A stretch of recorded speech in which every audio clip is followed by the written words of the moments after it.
ದಶಕಗಳ ಬಳಿಕ ಅಳಿಸಿತು ಯುದ್ಧ ವಿರಾಮದ ಗೆರೆ. ಸೃಷ್ಟಿಯಾಯಿತು ನವಭಾರತದ ಸಿಂಧೂರ ಲಕ್ಷ್ಮಣ ರೇಖೆ.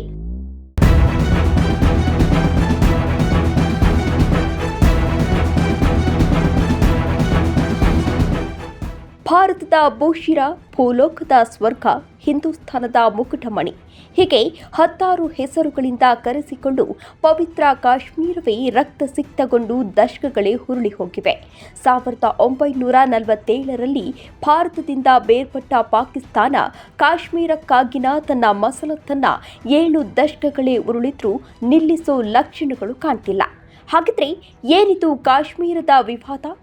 ಇಂದು ಭಾರತ ಭೂಪಟದಲ್ಲಿರುವ ಕಾಶ್ಮೀರಕ್ಕೂ ಅಸಲಿಗೆ ಗೋಚರಿಸೋ ಕಾಶ್ಮೀರಕ್ಕೂ ಇರುವ ವ್ಯತ್ಯಾಸವಾದರೂ ಏನು? ಏನಿದು ಪಿಒಕೆ? ಎಲ್ಲಿದೆ ಭಾರತದ ಪಾಕಿಸ್ತಾನ ನಡುವಿನ ಅಂತಾರಾಷ್ಟ್ರೀಯ ಗಡಿರೇಖೆ? ಇವತ್ತು ಸಮಸ್ತ ಭಾರತೀಯರಿಗೆ ಅಸ್ಪಷ್ಟವಾಗಿರುವ ದೊಡ್ಡ ಸತ್ಯವೊಂದನ್ನು ನಿಮ್ಮ ಮುಂದೆ ತೆರೆದಿಡ್ತಿದ್ದೀವಿ. ಭಾರತ ಸ್ವತಂತ್ರವಾದರೂ ಕಾಶ್ಮೀರದ ಭವಿಷ್ಯ ಡೋಲಾಯಮಾನ. 1947 ಆಗಸ್ಟ್ 15 ಬ್ರಿಟಿಷರ ಸಂಕೋಲೆಗಳನ್ನು ಕಳಚಿಕೊಂಡು ಪಾಕಿಸ್ತಾನದಿಂದ ಬೇರ್ಪಟ್ಟ ಭಾರತ ಸ್ವತಂತ್ರ ರಾಷ್ಟ್ರವಾಗಿತ್ತು. ಆದರೆ ಶ್ವೇತಸುಂದರಿ ಕಾಶ್ಮೀರ ಮಾತ್ರ ಭಾರತ ಮತ್ತು ಪಾಕಿಸ್ತಾನದಲ್ಲಿ ವಿಲೀನವಾಗೋ ಇರಾದೆ ತೋರ್ಲೇ ಇಲ್ಲ. ಅವತ್ತಲ್ಲಿ ಹಿಂದೂ ರಾಜ ಹರಿ ಸಿಂಗ್ನ ಆಡಳಿತ ನಡೆದಿತ್ತು. ಈ ಕಾಶ್ಮೀರವನ್ನು ತನ್ನ ಕಬ್ಜಾ ಮಾಡಿಕೊಳ್ಳಲು ಪಾಕಿಸ್ತಾನದ ಮೊಹಮ್ಮದ್ ಅಲಿ ಜಿನ್ನಾ ಇನ್ನಿಲ್ಲದ ಕಸರತ್ತನ್ನು ನಡೆಸಿದ್ರು. ಇತ್ತ ಭಾರತವು ಹರಿಸಿಂಗ್ನ ಮನೆಯೋಲಿಕೆಯನ್ನು ನಡೆಸಿತ್ತು. ಅದಕ್ಕೆ ಪಾಕ್ ಪರ ನಿಲ್ಲಲೊಪ್ಪದ ಹರಿಸಿಂಗ್ ಭಾರತದ ಅವಿಭಾಜ್ಯ ಅಂಗ ಆಗೋ ಮನಸ್ಸನ್ನ ಮಾಡಿದ್ದ. ಅಷ್ಟೇ, ಅಲ್ಲಿಂದಲೇ ಶುರುವಾಯಿತು ಪಾಕಿಸ್ತಾನಿಗಳ ಕುತಂತ್ರದ ಮೊದಲ ಚರಣ. ಆಪರೇಷನ್ ಜಿಬ್ರಾಲ್ಟರ್ಗೆ ಪಾಕಿಸ್ತಾನದ ಮುನ್ನುಡಿ. ಆಗಸ್ಟ್ 1965 ಭಾರತವನ್ನ ಕಬಳಿಸುವ ಹುನ್ನಾರ ರೂಪಿಸಿದ್ದ ಪಾಕಿಸ್ತಾನ ಕಾಶ್ಮೀರಿ ಮುಸ್ಲಿಮರಿಗೆ ಭಾರತದ ಮೇಲೆ ಮುನಿಸಿದೆ ಅಂತ ಲೆಕ್ಕಿಸಿತ್ತು. ಅದನ್ನೇ ಬಂಡವಾಳ ಮಾಡಿಕೊಂಡು ಕಣಿವೆಯನ್ನು ಕೈವಶ ಮಾಡಿಕೊಳ್ಳಲು ತನ್ನ ಸೇನೆಯ ಕಮಾಂಡೋಗಳನ್ನು ಕಾಶ್ಮೀರಿ ನಿವಾಸಿಗಳ ವೇಷದಲ್ಲಿ ಕಣಿವೆ ತಲುಪಿಸಿತ್ತು. ಅಷ್ಟೇ ಅಲ್ಲ, ನೊಂದಿರೋ ಕಾಶ್ಮೀರಿ ಮುಸ್ಲಿಮರು ಪಾಕಿಸ್ತಾನ ಪರ ನಿಲ್ತಾರೆ ಅಂತ ಗಣಿತ ಮಾಡಿತ್ತು. ಆದರೆ ಈ ಪ್ಲಾನ್ ಉಲ್ಟಾ ಹೊಡೆದಿತ್ತು. ಪಾಕ್ನ ಆಪರೇಷನ್ ಜಿಬ್ರಾಲ್ಟರ್ನ ಕಾಶ್ಮೀರಿ ಮುಸ್ಲಿಮರ ಸಹಕಾರದಿಂದ ಭಾರತ ಮಣ್ಣು ಮುಕ್ಕಿಸಿತ್ತು. ದೊಡ್ಡ ಪ್ರಮಾದಕ್ಕೆ ಸಾಕ್ಷಿಯಾದ ಶಿಮ್ಲಾ ಒಪ್ಪಂದ.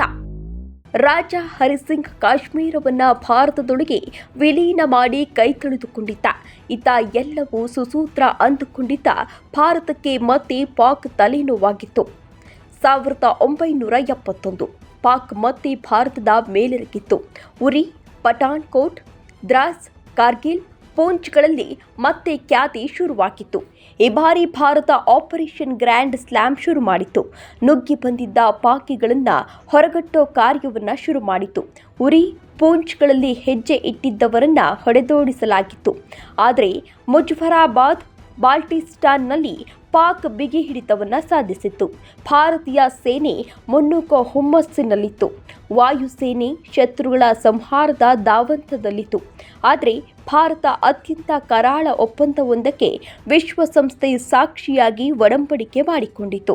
ಇದರ ಪ್ರಕಾರ ಅಂದು ಭಾರತೀಯ ಸೇನೆ ಇದ್ದ ಪ್ರದೇಶದವರೆಗೂ ಭಾರತ ಪಾಕ್ ಹಿಡಿತದಲ್ಲಿದ್ದೆಲ್ಲ ಪಾಕಿಗಳದ್ದು ಅನ್ನೋ ಕರಾರು ಮಾಡಿಕೊಳ್ಳಲಾಯಿತು.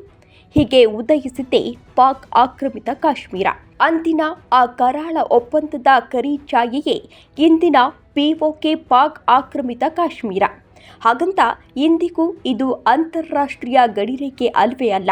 ಅಂದಿನ ಅನುಕೂಲ ಸಿಂಧುತ್ವ ರಾಜಕೀಯದ ಪಾಪದ ಕೂಸೆ ಇಂದಿನ ಪಿಒಕೆ. ಹೀಗಾಗಿಯೇ ಮೋದಿ ಸರ್ಕಾರ ಶಿಮ್ಲಾ ಒಪ್ಪಂದವನ್ನು ರದ್ದು ಮಾಡಿತ್ತು.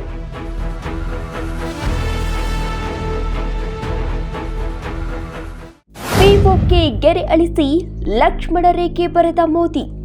1971ರ ಬಲುದೊಡ್ಡ ಪ್ರಮಾದದ ಕರಾಳ ಅಧ್ಯಾಯವೇ ಇಂದಿನ ಪಿಒಕೆ. ಅಸಲಿಗಿದು ಯಾವುದೇ ಅಂತಾರಾಷ್ಟ್ರೀಯ ಗಡಿರೇಖೆ ಅಲ್ವೇ ಅಲ್ಲ. ಉಭಯ ದೇಶಗಳ ಸಮ್ಮತಿಯೊಂದಿಗೆ ಸೃಷ್ಟಿಯಾದ ತಾತ್ಕಾಲಿಕ ರೇಖೆಯಷ್ಟೇ. ಹಾಗಂತ ಪಾಕ್ ಆಕ್ರಮಿತ ಕಾಶ್ಮೀರದ ಮುಜಫರಾಬಾದ್ ಮತ್ತು ಬಾಲ್ಟಿಸ್ತಾನ್ ವಾಸ್ತವದಲ್ಲಿ ಭಾರತದ ಆಸ್ತಿ. ಆದರೆ ಇದನ್ನ ಮರಳಿ ಪಡೆಯುವ ಯಾವ ಪ್ರಯತ್ನವೂ ಈ 7 ದಶಕಗಳಲ್ಲಿ ನಡೆಯಲೇ ಇಲ್ಲ.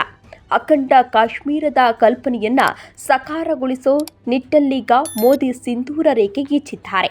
ಪಾಕ್ ಆಕ್ರಮಿತ ಕಾಶ್ಮೀರ ನಮ್ಮದು ಅಂತ ಶರ ಬರೆದಿದ್ದಾರೆ. ಈ ಮೂಲಕ ಸ್ವತಂತ್ರ ಭಾರತದ ಅತಿ ದೊಡ್ಡ ಹೆಜ್ಜೆಯೊಂದನ್ನ ಈಗ ಇಡಲಾಗಿದೆ. ಪಿಒಕೆಯನ್ನ ಭಾರತ ಮರಳಿ ಪಡೆದ್ರೆ ಅವತ್ತು ಭಾರತದ ಮುಕುಟ ಮಣಿಗೆ ನಿಜಕ್ಕೂ ವಜ್ರದ ಕಿರೀಟ ತೊಡಿಸಿದಂತಾಗುತ್ತೆ.